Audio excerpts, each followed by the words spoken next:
All right, we are recording, ladies and gentlemen. We're gonna get this one rocking and rolling from the start. For sure. JV, Yes, sir. how you living? Did my little rock star thing this weekend. You're a rock star, dude. Yeah, it was good. It was a good time. Gosh, man, love that. Band's rocking and rolling, man. Yeah, we did a little charity festival for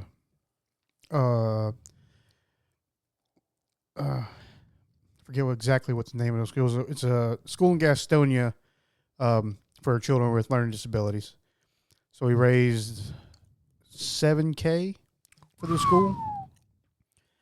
Yeah, it's pretty awesome. Pretty fun stuff we're involved with the place there in Gastonia, the Rooster you've been to. Yeah. Up there. He's doing a lot of stuff for that town right now. A lot of charity events for different schools and different things. Gotcha, man. We got to make that happen more often, man. Yeah. So Clyde love the kids. Yeah. In a regular way, guys.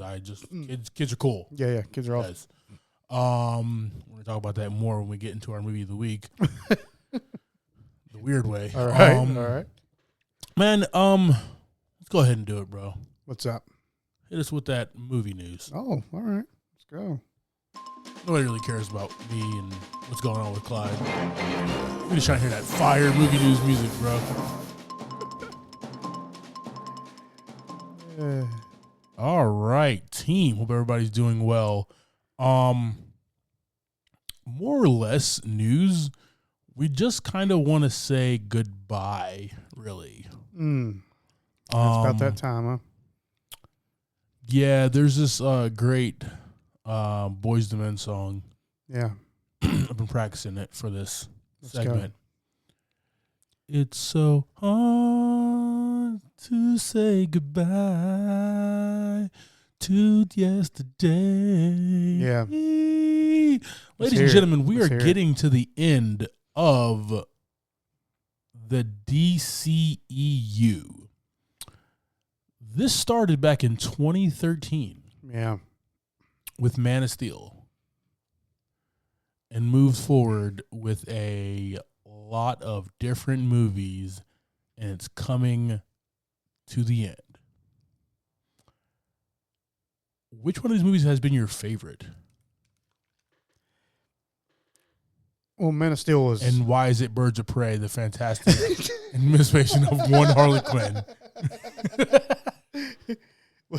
Was that part of this universe? Yes, it was.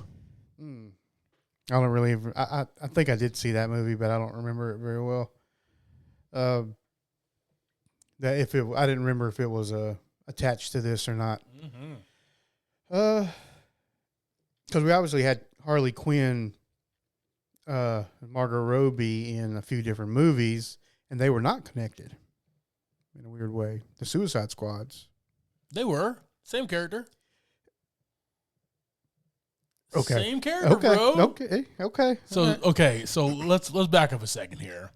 Her character in Suicide Squad 2016, and her character in Birds of Prey, and her character in The Suicide Squad, all the same Harley Quinn.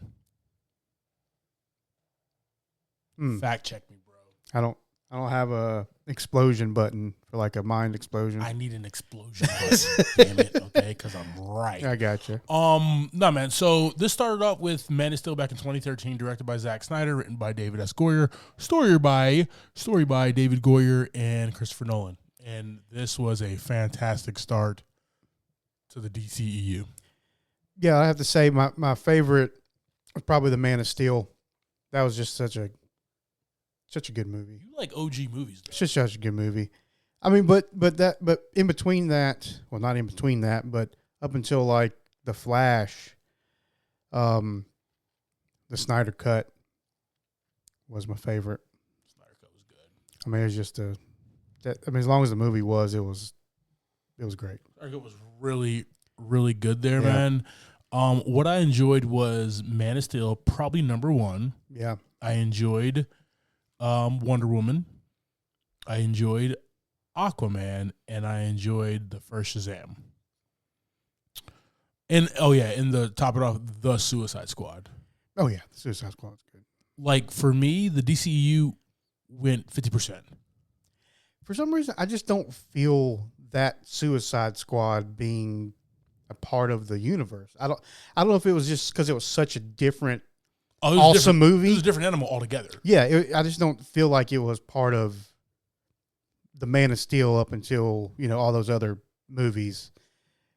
If it is awesome, but it just to me it sticks out as its own awesome movie. Let me ask you this in regards to that. On the flip side, for Marvel, we saw Iron Man. Yes, we saw Iron Man 2. We did. And then we saw Iron Man 3. Yes. Iron Man 3, who had a different director. Yeah. And had a different tone. We didn't start out with no AC/DC, right? we started with like Chumbawamba or something like that. I'm Blue or something like that. Like something really weird. And it's like this movie starts and you're like, what are we listening to? What are we watching right now? And even the same thing with the Thor movies. Yeah. Thor 1 and 2 had such a vibe that it was a Shakespearean type of turn. Mm-hmm. And then you have Thor Ragnarok, and it was a different feel. It was still in the same universe, but just had a different feel and tone altogether. I feel that way with Suicide Squad to the Suicide Squad. They just upped the game in regards to like what you can do with these characters. Yeah. And not be pigeonholed by like having to have some big like CGI mashup at the end where you can't tell what you're looking at, right? Yeah. As in a lot of these movies. And that's how the last part of Suicide Squad was. The Suicide Squad, it was vibrant, it was beautiful. You know exactly what every hero or anti-hero is doing. And obviously they're going up against a big ass starfish. You know Kaiju, what I mean? So Kaiju, he did call it that. Overall, man, they didn't. We're gonna end it with the Aquaman 2. Then we're gonna jump into the DCU, which is gonna be starting off with Blue Beetle. Blue Beetle, yes. So and headed up by the man James Gunn. Oh yeah.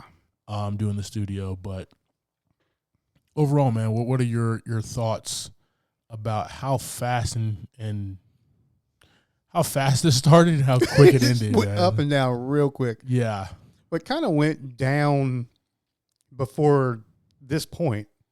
Like it's been kind of down for a minute now, to where the movies just aren't hitting right.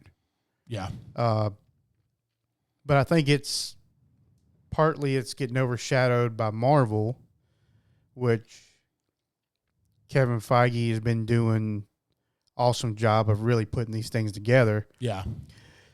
Yeah, after like Endgame, it was a little rough. There was a couple of diamonds in there. But overall it's kind of kept a good platform of a good movie, DC's kind of went up and down a lot. And I don't and I blame nobody. It's a group effort, I think. No, I blame Zack Snyder. I blame Zack Snyder. Simple as that. For being so awesome and then not being awesome anymore, or not being there to be awesome anymore. So let's go back to Man of Steel. Mm-hmm. Story by David S. Goyer and Christopher Nolan. Mm-hmm. They're the guy. I mean, I am. You're in love with Christopher Nolan, 100%, and he did an excellent movie. Yes. Yeah. And like 2/3 of Man of Steel is a perfect movie. Right. The third, it was but that's what it is. But I do like the snapping of the neck at the end. There was no other way around that. And then we jump into Batman vs Superman, Man of Steel. Chris Terrio and David S. Goyer, and they dropped David S. Goyer's script. Mm. And Chris Terrio did a bunch of rewrites. Okay. They let David Ayer do Suicide Squad. He should never do anything like that ever again because he's a fantastic filmmaker. Patty Jenkins did her thing. Justice League, Chris Terrio and Zack Snyder. That's a through line for me. Zack Snyder mess this up with Batman versus Superman: Dawn of Justice. What were they trying to tell us in that story? And there was after that, there was no way to fix this, man. Right? Because everybody had that preconceived notion is like, if Snyder is involved with this universe, it's not good. Right. And if Chris Terrio is involved with this universe, it's not good. It saddens me because I love all these characters, and I want these characters to be rich with a bunch of great stories, just like they do in the MCU. But it's coming to an end, man, and I'm kind of sad. Well, we'll see how Blue Beetle does. I'm really excited about Blue Beetle, man. I really am. It's going to be corny as hell. Yeah. I just want it to be a fun time. Well, we need remember that excitement from the first Shazam movie? Yeah. Real goofy, good time comic book. Yes. Comic book movie. I don't need the stakes to be really high as far as like the world ending and stuff. Right. I need a really tight story, fun, and this kid just saves the day. Yeah. That's what I need, man.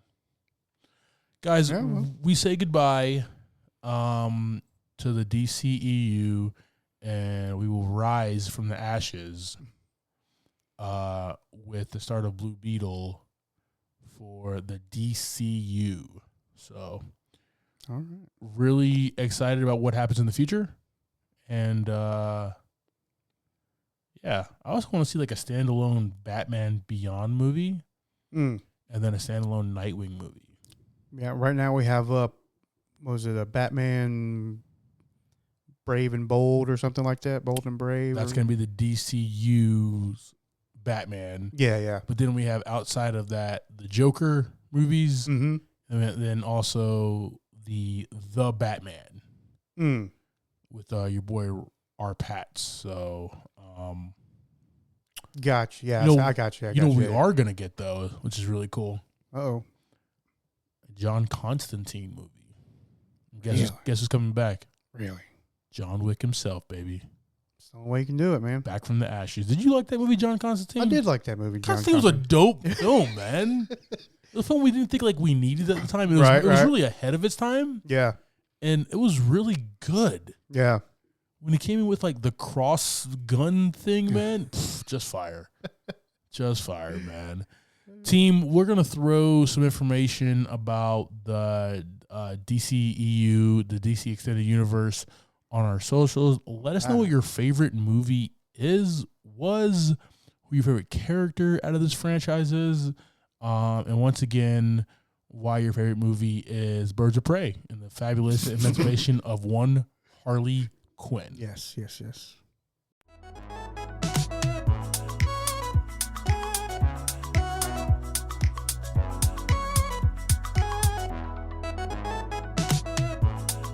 Welcome to this episode of Movie in a Pod. I am Clyde Smith. And I am Javier Villalobos. On this week's episode, we are discussing The Beanie Bubble, Craven the Hunter, and our movie of the week, No Hard Feelings.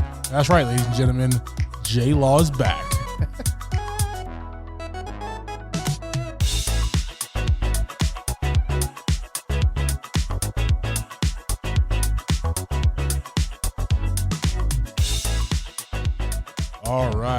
All right. Team, we got a few trailers coming at you here. A story about like Beanie Babies and the company and all the craziness behind it. Yeah. And then we have we're expanding the Spider Universe with Craven the Hunter with my main man Aaron Taylor Johnson and everybody's favorite dad, Russell Crowe, man. Yeah. Every time about like Pedro Pascal's like the zaddy. Yeah. Russell Crowe's like the movie superhero daddy though. Right. He's doing it. So guys, we got these trailers we're gonna check out. You want to see our full reactions? You know where the link tree is. It's in the show notes. Oh. And hit us up and watch it on the YouTube because that is something that we would like for you to do. And also, don't forget to like, comment, share, and subscribe, guys. We got a little subscription thing on there. So if you want to know when all of our hot videos are popping off, hey, you know what to do. When you're on YouTube, don't you hit that little bell? Like a little bell you hit? Bell you hit. Actually, the bell looks like this, guys. Javi, figure it out, damn it, okay? We'll get a graphic for that. That's fine. All right, team. So we have here Ty Warner, the big executive of Beanie Babies. This one's the Beanie Bubble. Ty Warner was a frustrated toy salesman until his collaboration with three women grew his idea into the biggest toy craze in history. Man, this stars Sarah Snook, Elizabeth Banks, Geraldine Vishwanathan, the man Zach Galifianakis. Galifianakis. There you go. And a bunch of other people in this, brought to us by Kristen Gore and Damian Coolage. JV, my first question, and it's kind of an awkward question, so I apologize. From one bro to another, you can be, it's a trust tree, bro. Trust, yeah. Okay. The nest. Right. Did you have any Beanie Babies? I don't think so. Okay. I'm trying to think. I don't remember like having a possession of a Beanie Baby, and I was like, "Oh, sweet, I have a Beanie Baby." Yeah. Not saying there may not have been one or two around, maybe the house, but I don't remember specifically like owning my own Beanie Baby. Yeah, I've never had one either. But I mean, they came in all sorts of shapes and sizes, so that's what I'm saying. I don't know if there was one or not. To be honest, I can tell you, I've never had a Beanie Baby. You may have had a Beanie Baby. You just didn't know it. Nah, bro, because it had the TY on air, and I never had any of those. Oh, man. all right, okay.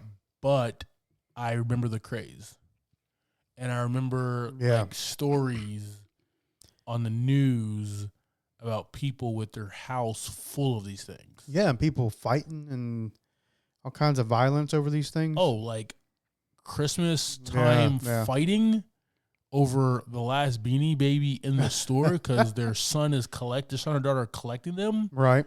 People have been killed over these things, man. Then you got like people's Beanie Baby collections. Yes. And inheritance, all that kind of stuff with Beanie Babies. Yeah. Jeez. Just wild, man. Okay. So we have this movie about the Beanie Bubble. What are your thoughts about this trailer? Comes off kind of dark, like a little murdery. Yeah. Almost like it could quickly turn into a horror movie.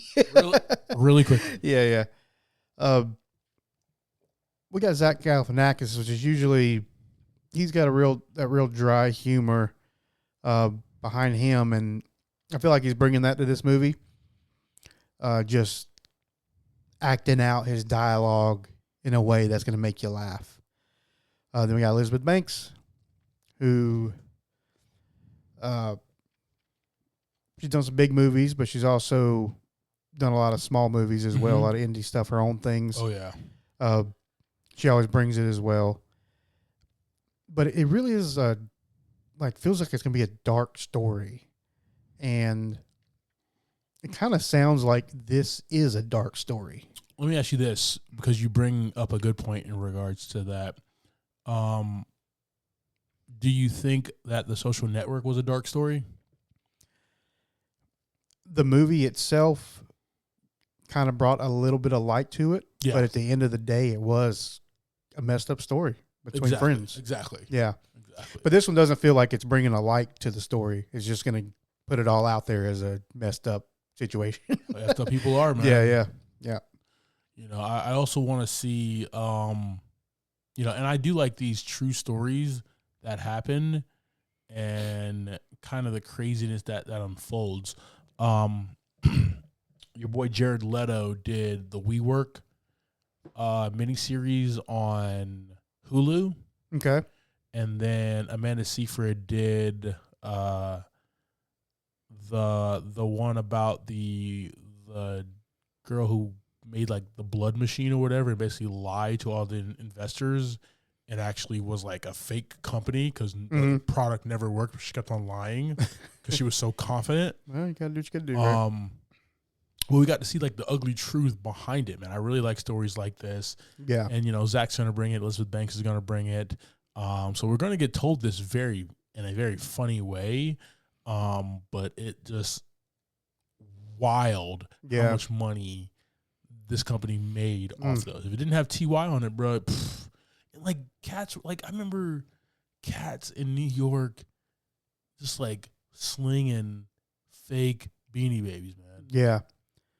I was trying to look up kind of what the most valuable one is right now. And I don't know what this means. It just says a large Wallace and his squad is worth $600,000. I don't know what that means. That's ridiculous. So that seems like it's a collection of bears. Yeah.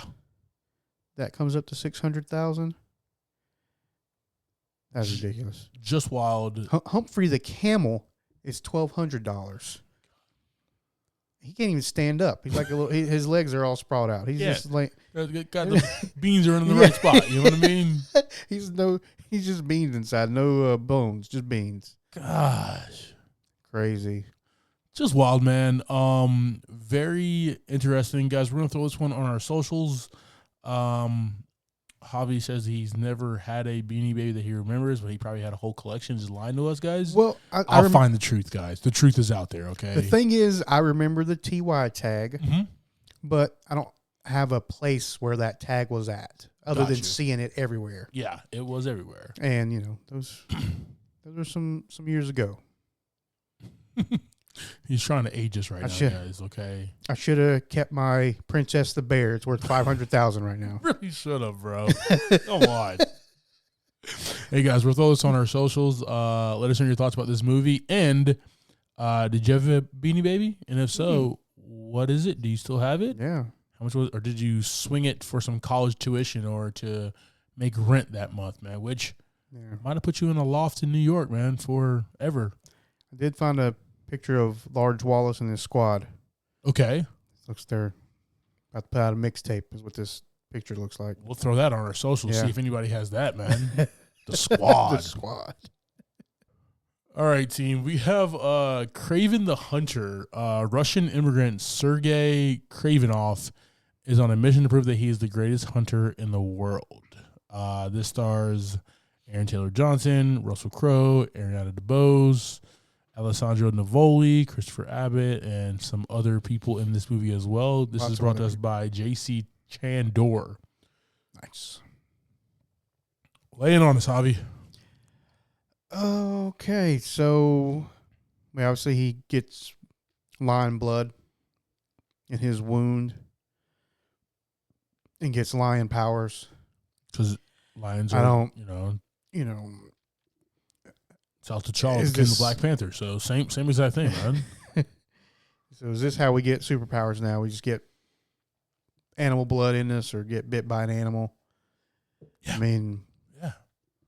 That's the case, man. I'm just gonna go outside and just, wait for an animal to start and just be under it with my cut. You know what I mean?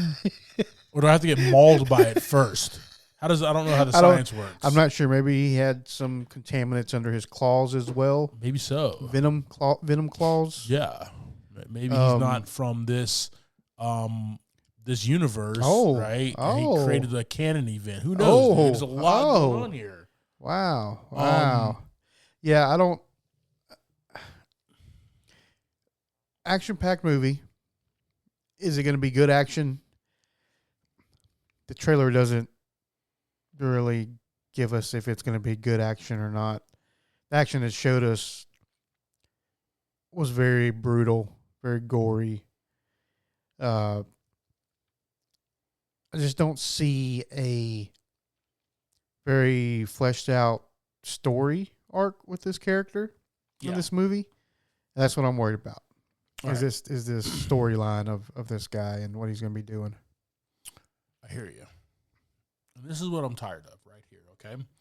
This is now our third our third villain in the Spider-Man universe at Sony. Right. We have Venom. We had Morbius. And then we have Kraven the Hunter. Why are these guys getting portrayed as anti-heroes?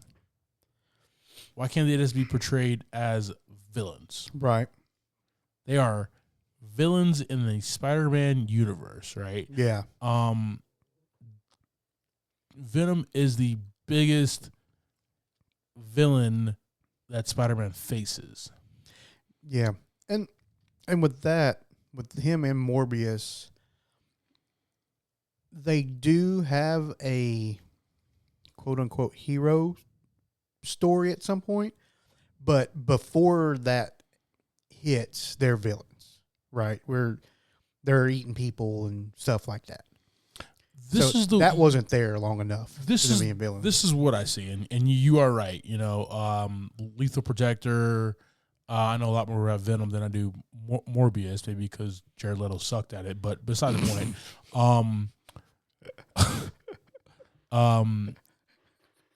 this is how these movies are going to go. Okay, they're going to drop Tom Holland into these movies, and they're going to be like, "Oh, well, we got to fight Spider-Man because we're Spider-Man villains. Yeah. And he's the hero.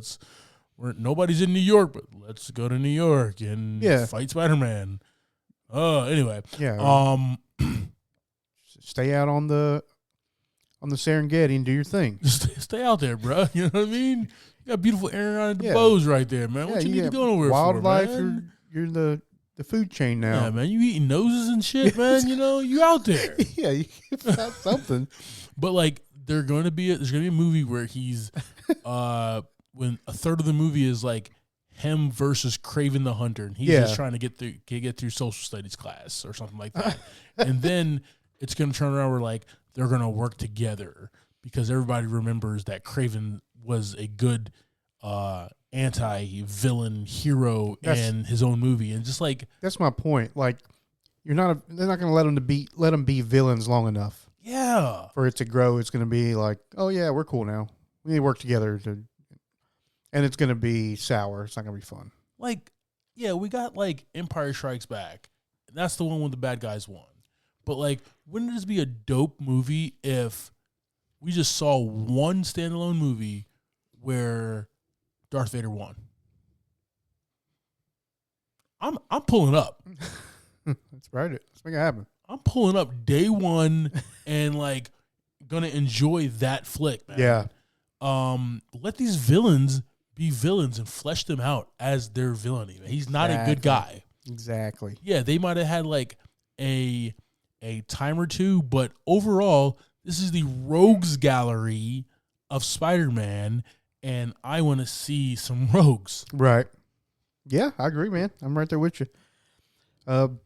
It's just the same story, right? You give somebody a headline in a movie, and for personally, I mean, like you said, I want to see him be a bad guy. Just be a villain. Yeah. Whether you fight Spider-Man in your movie or not, just be a villain till the end. Yeah. You don't turn good. I don't want to see that. I don't want to see you happy at the end. I want to you keep doing your thing, which is what makes you a great character, right? Great villain. You're a villain. You're Thanos until he gets his head chopped off. Until he gets his head chopped off. No cares for anything. You're just the bad guy. You do what you got to do.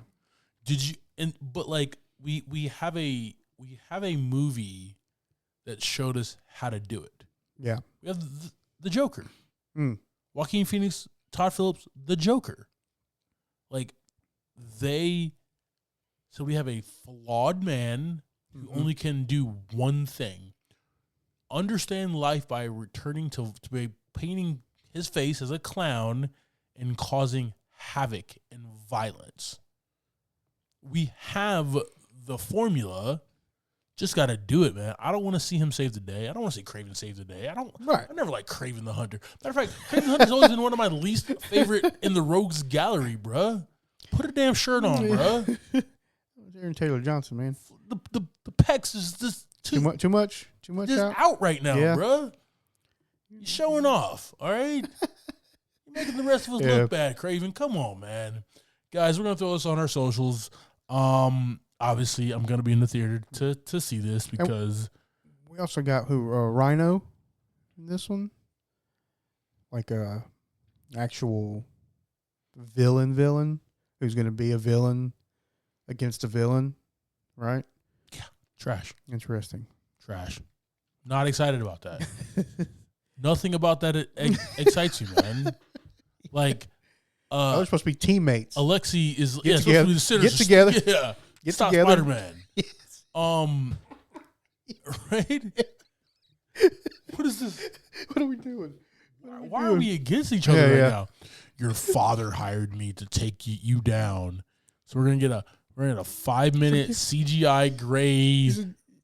Yo, look at us. Let's rule the world right now. Exactly, what are we doing, man? You see these pecs, bro? Yeah, let's rule the Serengeti. I don't know why I keep going back to Serengeti. It's the only one I can think of. I don't even know where that's at, to be honest with you. You see these pecs right here, bro? Yeah. You see this visor cocked to the side, man? I'm hanging out with girls like that, man. You know what I mean? Like, that's... Why are we about to fight? Why are we about to fight? I just recently watched Accepted again, guys. It's so good. Accepted. Guys, like I said, we'll throw Craven the Hunter on our socials. Yeah. Let us know your thoughts, guys.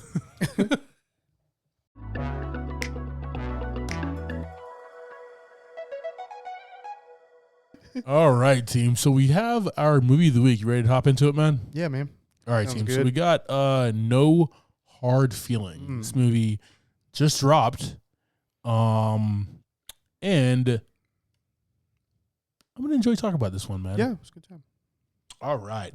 So this one is directed by Gene Stupinski and written by Gene Stupinski and John Phillips. We had a $45 million budget, and so far it's grossed $24.6 million. Let's go. Starring this, we have Jennifer Lawrence as Maddie Barker, Andrew Fieldman as Percy Becker, Matthew Broderick as what was it? Lard? How do you say? Lizard? One syllable, right? Lord Becker. Laura Benani as Allison Becker, Natalie Morales as Sarah, Scott MacArthur as Jim, Iban Bachrach as Gary, Hassan Minha as Doug Kahn, Kyle Mooney as Jody, and Zahn McLarnon as Gabe Sawyer. Good old Gabe Sawyer. All right, brother. Go ahead and give us that quick synopsis about this.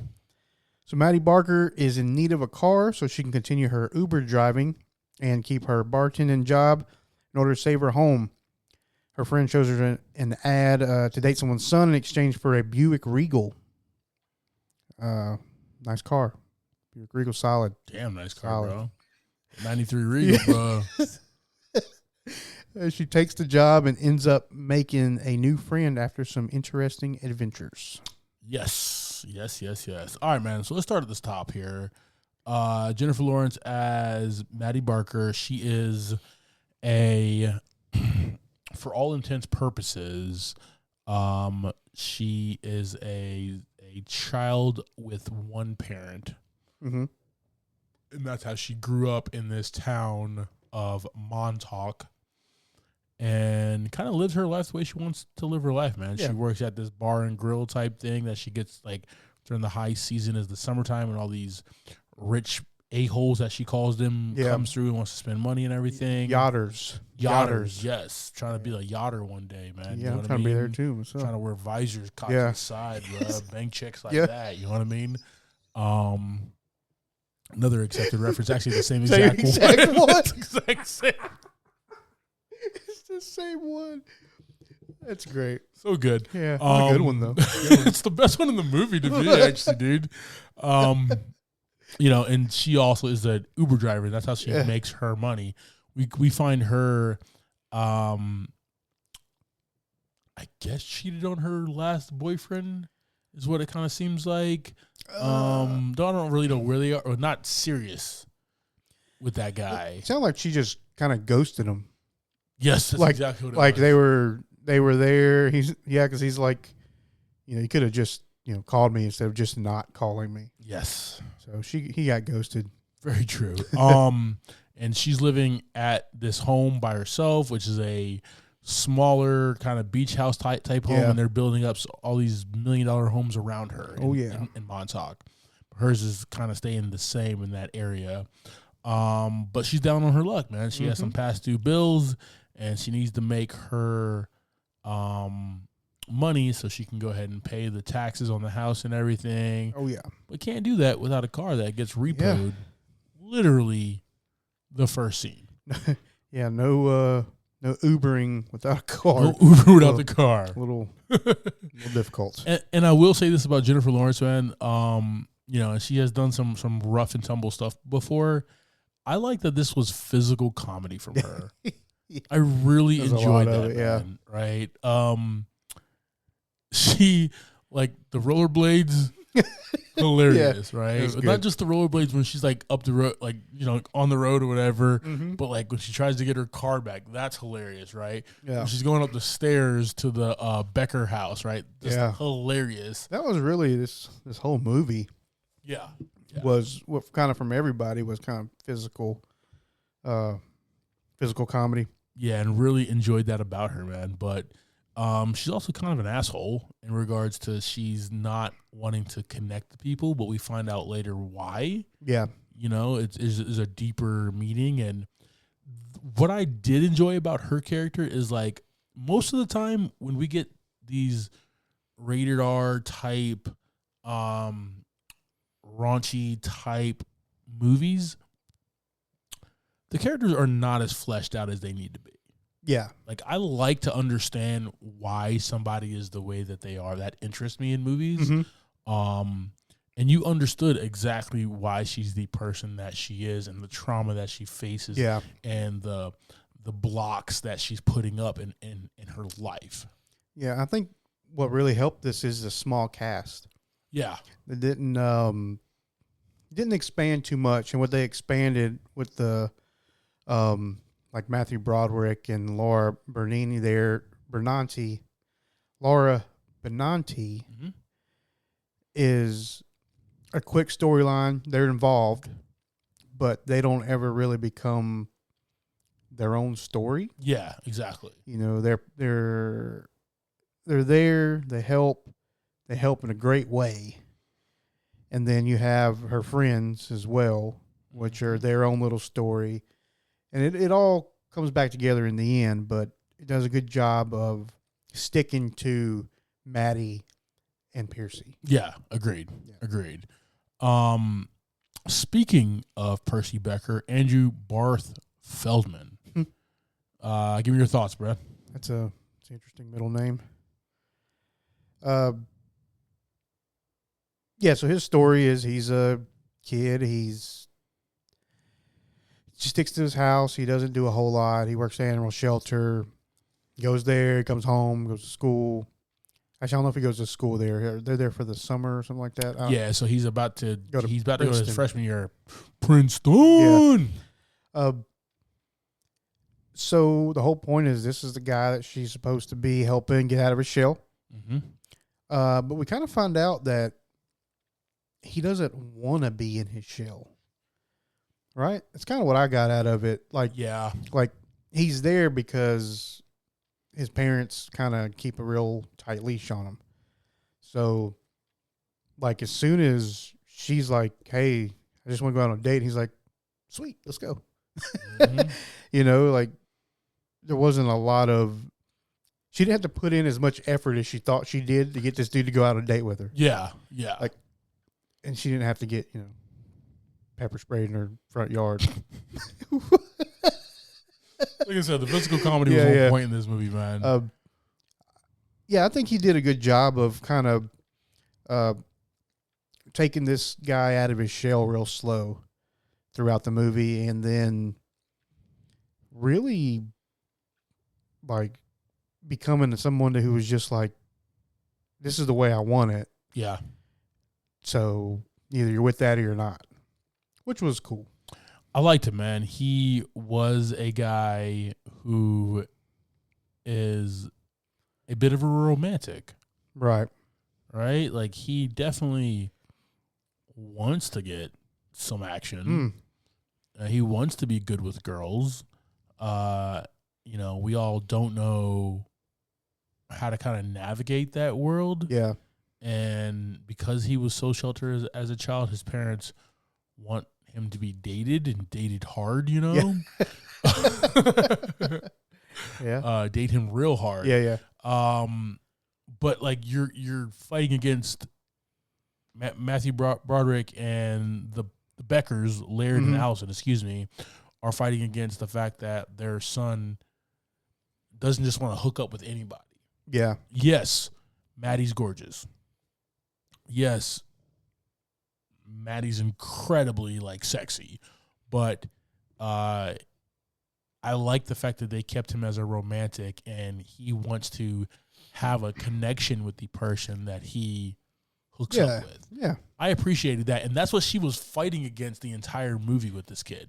Yeah, she thought she could just throw herself at him, and that was going to be it. I mean, if it was me, I've been 19. I was 19, right? Was 19 at one time, yeah. Yes. This kid has a lot of willpower. I'll put it like that. But he does, but really not that much as you kind of think. Because he is like, all right, let's do it. It's like after their swim. Yeah, the swim kind of. After the best action scene of the year. All of best action John scene Wick of the year. 4, what?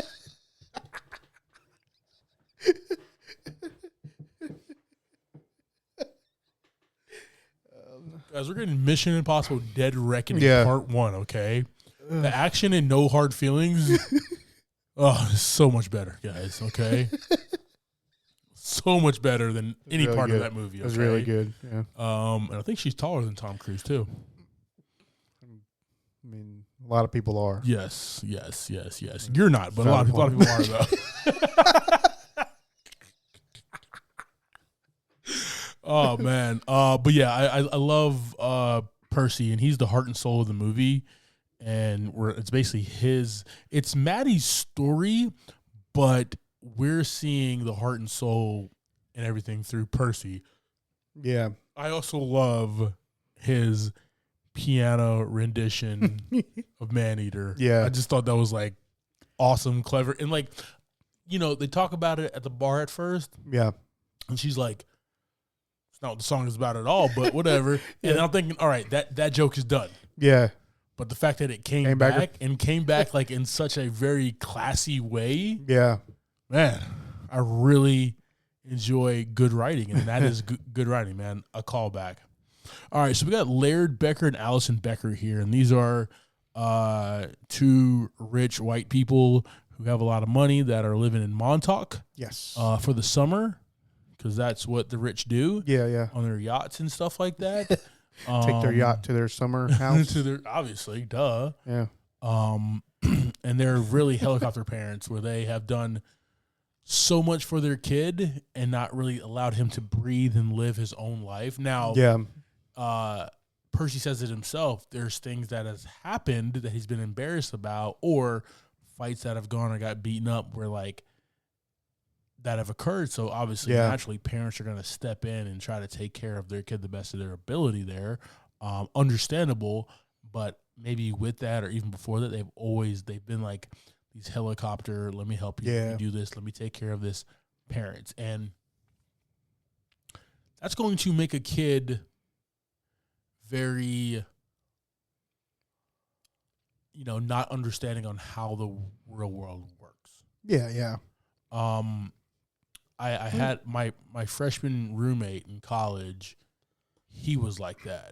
His parents coddled him. Yeah. His parents literally helped them move into the entire dorm, stayed there for dinner, went to Walmart with him, went to the grocery store with him, and like bought everything and like put it in there. Don't get me wrong. Get yourself some snacks out of that? I mean, kind of, yeah, but that's beside the point though. Here's a free roll up. June and Brian, they helped me bring stuff in. Yeah. I'm talking to like people in the hallway and stuff. And I turn around, my parents are gone. He said, bye, guys. I run outside. They're in the car. About to just burning out. Burning out. Right? They gotta get back up on 85. Don't let him change his mind. He's moved in. Don't let him change his mind. We got to get out of here. We are getting out of here, ladies and gentlemen. But that's and they just burned rubber out of there. So, and then knowing my roommate, there were those times where it's just like, all right, you are not as worldly as some of these other guys that I'm interacting with, right? Yeah. And that's going to send him back. So it's weird that like his parents coddled him and were like this their entire time, and then at the end they're like, we gotta get him out of. We messed up.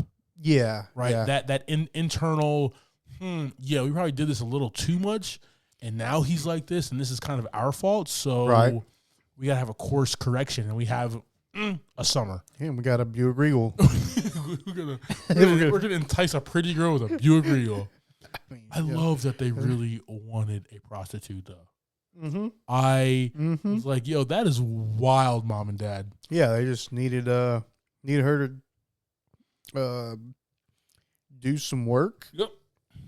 And they did not really care what she did. Handled business. Yes. That's the goal there. I just want to sign this title over to you. Let us know when it's all done. All right, here we have Natalie Morales. She plays Sarah. She is pregnant with Jim's baby. We'll talk about Jim in just a few moments here. Jim is played by Scott MacArthur, and she acts as like Maddie's maybe not best friend, but like work colleague friend. Yeah, who she confides into.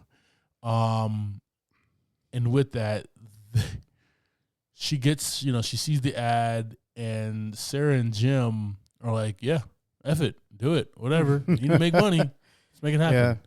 Yeah. Really horrible friends. I mean, you need a car. Got to get it done. I don't know. I don't know what I would say about that. I would have been like, that's an interesting one, Maddie. Yeah. You're an adult, do you? Yeah, exactly. But yeah, you do what you need to do if this is what you think you need to do. But like, I'm not in your corner. Yeah. But also, if I call an Uber and you show up, I mean, cool. I'm gonna get to where I need to go. Take me to my destination.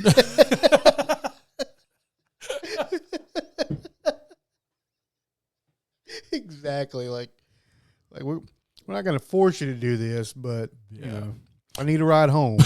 I'll give you a call. But they serve as the the stoppages in the communication between Maddie and Percy, and for her to kind of word vomit what's going on. Yeah, right. Yeah. Everybody has those type of characters in movies, and they kind of provide some great comic relief as well, especially Scott MacArthur's character. Go in the ocean. Yeah. Go in the ocean. It's cold out there. I just got back. There's a big storm. Go to the ocean and just walk back out there. Really good. Yeah. Really enjoyed that there. All right, here. Real quickly, we got Ebon Moss Barrick as Gary. He is the guy who did hook up with Maddie at one point in time, who he thought things were more serious than they were. He is the guy who tows her vehicle in the beginning. We come to find out the reason why he's really indecisive. Mm-hmm.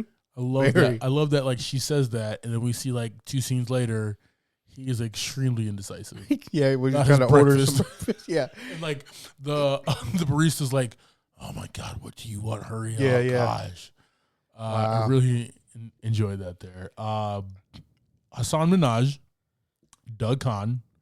If you've never seen, I remember seeing him on the Daily Show with Trevor Noah. He had his own show on Netflix, Patriot Act, and he's a stand-up comic as well. So he did a stand-up that I went to called The Court's Jester. Okay, I believe is what it was called, and I might have butchered that. I'm so sorry, Hassan Minhaj, but I went to go see that with a buddy, and fantastic. Awesome. he is amazing, man. Not a big role, but I really enjoyed him in this movie. Yep. I like seeing like just people pop up in movies. Not Pete Davidson, damn it, okay. But other people pop up in movies, and it's like hey, I enjoy this person. Yeah. So his second Netflix special was The King's Jester. The King's Jester. Did I say that, or did I say The Court's Jester? I don't remember. Well, we're here now, though. I said The King's Jester. Yeah, that's exactly what you said. That's what I heard. That's what I heard as well. All right. Kyle Mooney as Jody. Kyle Mooney from Saturday Night Live makes a really weird appearance in here as the babysitter. Yeah. Yeah. For the childhood babysitter for Percy. And Maddie the entire time is thinking that Jody is a female. And come to find out, Jody is Kyle Mooney, who is this grown-ass 38-year-old man. Yeah, he's super creepy. Like, I think he's trying to be kind of like a big brother, right? Yes. He's really more of a big brother than a nanny, but that's kind of what sets up the funniness of him kind of confronting Maddie about their relationship, and then kind of later on coming back around. Yeah, he just gives off a super creepy vibe, and it makes for a great scene. But he has like the gambit in Montauk for all these rich people, though. Yeah. Right? He nannies all these rich families. Perfect. Right? That's a gambit right there. Yeah. Because like I have a few friends who nanny on the side for like rich people. Yeah. They make some good money, man. Like they have declined going out to a concert, to a movie. We're all getting together to go do this or whatever. They're like, nah, I'm gonna babysit because like rather go make it than spend it. They're about to go make a grip. Yeah. Okay. They're about to go make some bands, as they say in the hip hop community. Yeah. Okay. Not that cool. So nerd. I'm wearing glasses, you know. Same. Yeah, but you're a rock star though. So wearing Oakleys though, so I guess that's cool. I'm wearing Ray-Bans. Is that cool? All right, don't answer that question. Whatever. That took too damn long. Whatever, Javi. Gosh. I was about to ask, are Oakley's still cool? Is that still a cool thing to do? I don't know. Ray-Bans are not cool, guys. Clearly, Oakleys are. Ray-Bans are not. I don't know if they are. But no, that was. But his character was just like, yo, like it almost seemed like he was protecting Percy, but you're right. He's had some ulterior motives, man. Don't come on my territory right here. Yeah, okay? you're messing up my paycheck. You're messing up my money. Okay, my bands. Okay, bands. Trying to get my own pair of Oakleys out here. Okay.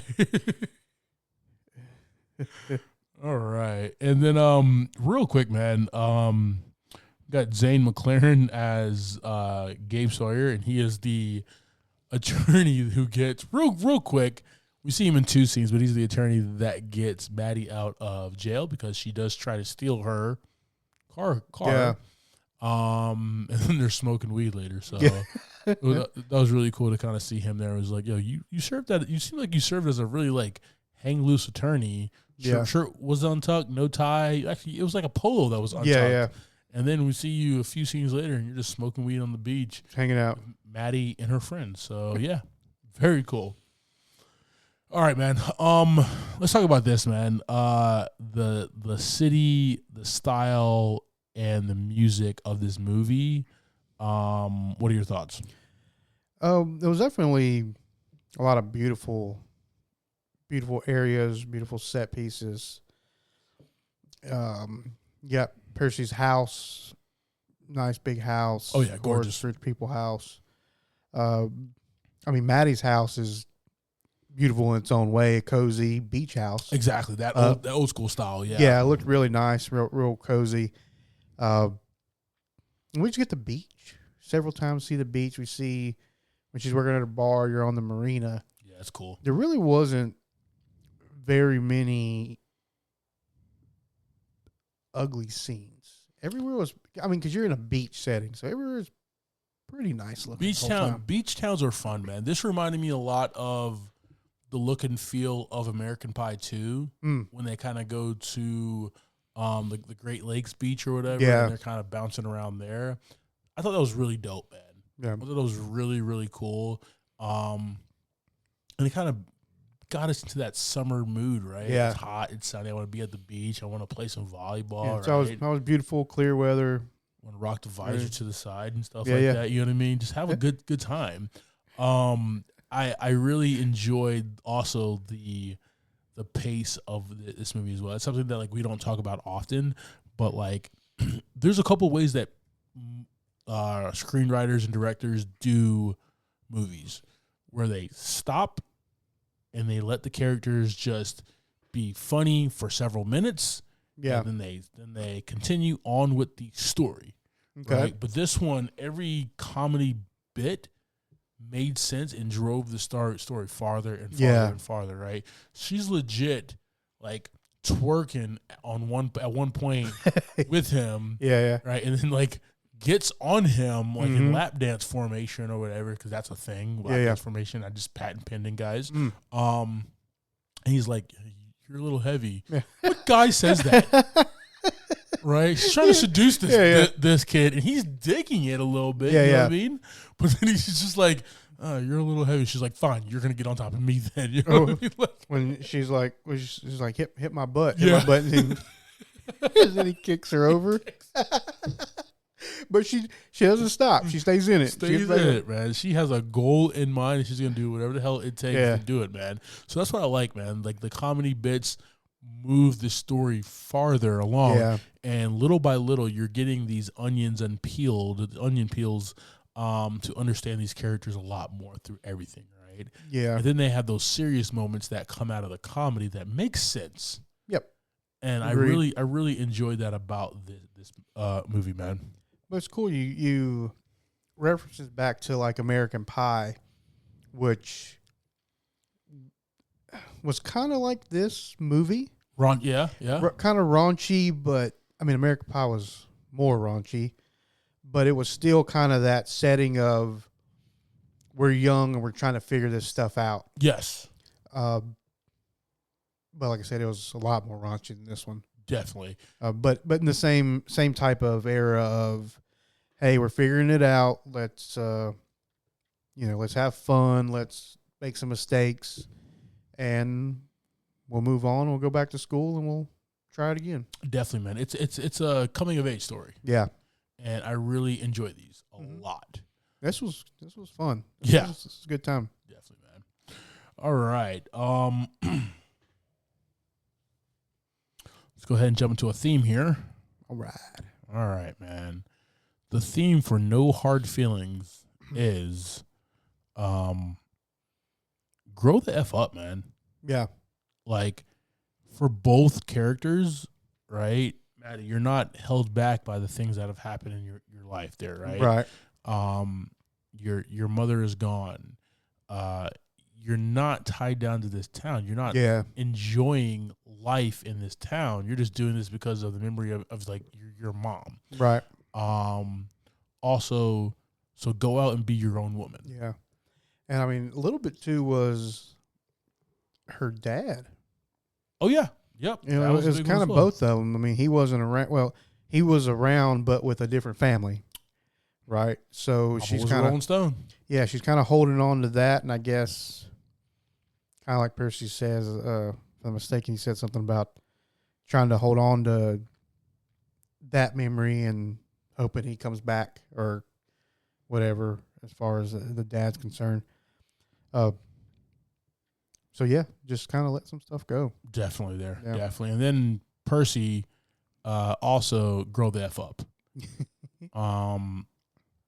You're more than what your parents coddled you. Yeah. You're gonna be a Princeton boy. You're gonna be a Princeton man. Yeah. You're gonna have to understand life, man. And you're gonna have to do things for yourself.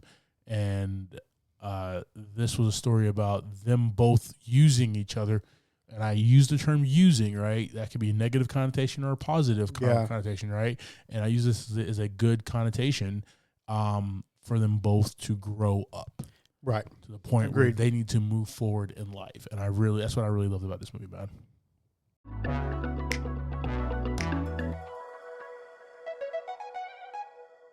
All right, team. So that is our conversation about 2023's No Hard Feelings. All right. JV. Yes, sir. Give me your thoughts and ratings on this movie, brother. Yeah, overall, man, just a fun movie. Yeah. Very that kind of storytelling inside of a good comedy. We're learning about two characters growing up, different types of restrictions in their life, I guess. You got Maddie working hard to keep her house.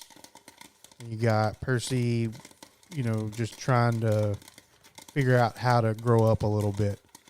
And just stuck in this tunnel of his parents keeping tabs on him and not letting him go out and do things he wants to do. Yep. And then you add in, a good bit of physical comedy and some pretty good dialogue, along with Jennifer Lawrence, who just puts it all out there in this movie. She's every scene she's in, she's giving it 100. She's landing her joke. She's doing the physical comedy, and I laughed through this whole movie. This movie was a little bit funnier than I thought it was going to be. Yeah. And I think that's always a good thing for the outcome of the ratings and stuff for her movies. Either way, you got to get out and see this one. I think this is a good one either in theaters or not in theaters when it comes to streaming. I'm going to give this one a 4 out of 5 buckets of popcorn, because this one definitely be on one of those movies where you see it, I think, going on for a few years. Yeah. American Pie comes on, I still watch that. Hilarious. It's a great time. This was hilarious. Every scene was good. So yeah, 4 out of 5 buckets for me, man. What about you? Good deal, man. So another American Pie reference. Have you seen the Dash Pash commercial with the main character Jason Biggs and then Scott? He had the 3 names, whatever. Stifler. Sean William Scott. Sean William Scott, right? Scott William Sean. Yes, something William like that. Scott Sean. Yes, that guy. I think it was Sean William Scott. now I'm not sure. But yes, so they actually have a Dash Pass commercial, like DoorDash or whatever, and Jason orders a bunch of stuff. Stifler delivers it, Really? and he's just like, "Hey, man, what you got going on, man? What you talking about? It's gonna be the best summer ever. Why don't you invite me to these things, right?" And then at the end, he's just like, "No, just a couple of things for myself." And he's like, "Are you throwing a party?" And then it opens up, and there's like a big ass party happening, right? Of course, Stifler just never gets invited to anything. yeah, he really does. No, man, but for No Hard Feelings, I'm right there with you, man. This thing is 4 buckets of popcorn. Cool. The strength of this script is just really good, and you have these two main characters where it's an unlikely pair, but they need each other in this time. Yeah, and piggybacking off of that, I think the movie itself was great with Jennifer Lawrence, but it was a good thing that I think it'd be good with a few other people, not just necessarily her. That's kind of how I felt about the build of the core of the movie itself. Yeah. It just happened to go over the top with Jennifer. Yeah. And she serves as a producer on this film as well. And I love that it wasn't just her being gorgeous. Yeah. You know what I mean? It was not her being in a good place and she's like this beautiful star that there's no she needs just super gloss. Yeah, you know what I mean? You see there's 2 sides. You see all the sides of her. Yeah. The good, the bad, the ugly. Agreed. Those quiet times, the times that she actually does need help in life. Yeah. I enjoy characters like this, man. We get the same exact thing for Percy, who Andrew Barth-Feldman stand out in this film, man. 4 buckets of popcorn. If a movie has Matthew Broderick in it, I'm seeing it in the theaters, man. Been a Matthew Broderick fan since day one. Okay. Yeah. Yes, I went to go see that horrible ass Godzilla film back in 2001 or whatever it was. But he's still the man. Inspector Gadget? No, Godzilla was 1998. Excuse me. Inspector Gadget. Yep. Damn right. damn Wow. right. Well, it's fun seeing the actors grow as well. Yeah. So, you think Matthew Broderick, I should think Ferris Bueller. And that's when he was young and figuring it out himself. Yep. Now he's a helicopter parent over a kid who's trying to kind of do the same thing. Exactly. Which is pretty cool. Yeah, Always man. cool to see. So, yeah, we got 4 buckets of popcorn, team. Cool. All right, team. Thank you for subscribing to this week's episode, Talking Through No Hard Feelings. Next week, we'll be discussing Indiana Jones and the Dial of Destiny. That's right, team. Harrison Ford is coming back. You can catch that in a theater near you. Like always, I am Clyde Smith. You can find me on Twitter and Instagram as I am Clyde D. Smith. I'm Javier Villalobos. You can find me on Twitter and Instagram at Mr. J8200. Thanks, guys. And I'm sorry, Javi. Appreciate it. Messed you up again. It's fine. Oh, guys, keep watching.